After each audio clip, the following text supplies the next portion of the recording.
London থেকে এক নতুন মুফতি এসেছে, জানেন বোধহয় আপনারা।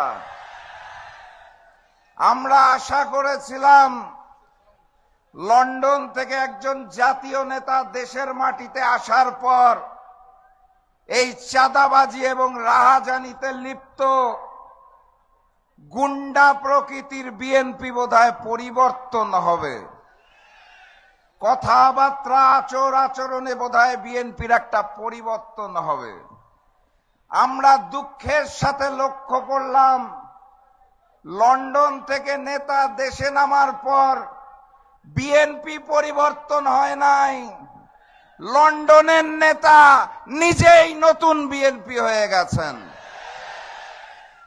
সংগ্রামী সাথী এবং বন্ধুগণ, বিএনপি নামক দলটি যদি রাষ্ট্রীয় ক্ষমতায় আসে তাহলে যিনি প্রধানমন্ত্রী হবেন, জাতীয় নেতা, তার দলের নেতারা তাকে বলে জাতীয় ইমাম, তিনি মঞ্চে দাঁড়িয়ে বলেন গুপ্ত গুপ্ত। হ্যাঁ, ওনার মতো একজন জাতীয় নেতার মুখে আমরা এই ধরনের তৃতীয় শ্রেণীর রাজপথের বিএনপি কর্মীদের ভাষা আশা করি নাই।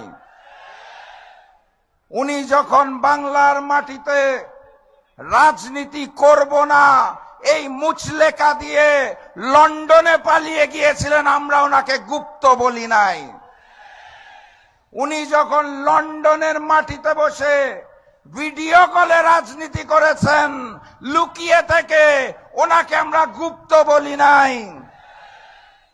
উনি যখন দেশনেত্রী বেগম খালেদা জিয়াকে বালু ট্রাক দিয়ে আটকে রাখা হয়েছিল, তাও দেশে না এসে বিদেশ থেকে আহ্বান জানিয়েছিলেন, ওনাকে আমরা গুপ্ত বলি নাই। দেশনেত্রী বেগম খালেদা জিয়াকে যখন গ্রেফতার করে তিলে তিলে জেলখানায় অত্যাচার করা হয়েছিল, উনি তাও দেশে আসেন নাই, লুকিয়েছিলেন লন্ডনে, ওনাকে আমরা গুপ্ত বলি নাই। ফ্যাসিস্ট শেখ হাসিনা অগাস্ট মাসের 5 তারিখ পালিয়ে গেলেন, তারপরে উনি দেশে আসতে পারলেন না। 16 মাস সময় লাগলো ওনার দেশের মাটিতে পা দিতে। উনি লন্ডনে বসে বললেন দেশে আসার সিদ্ধান্ত নাকি ওনার একার না, কার কার সিদ্ধান্তে উনি চলেন, কোথায় কোথায় মুচলেকা দিয়ে নিজ মাতৃভূমিতে নামতে হয় সেটাও উনি পরিষ্কার করেন নাই, ওনাকে তো আমরা গুপ্ত বলি নাই। ডিসেম্বর মাসের 25 তারিখ বাংলাদেশের মাটিতে নেমেছেন শুধুমাত্র নির্বাচনে অংশগ্রহণ করার জন্য, দেশপ্রেমের জন্য নয়। ক্ষমতার মসনদকে ভালোবাসেন, যিনি দেশকে ভালোবাসেন না তিনি প্রমাণ করেছেন।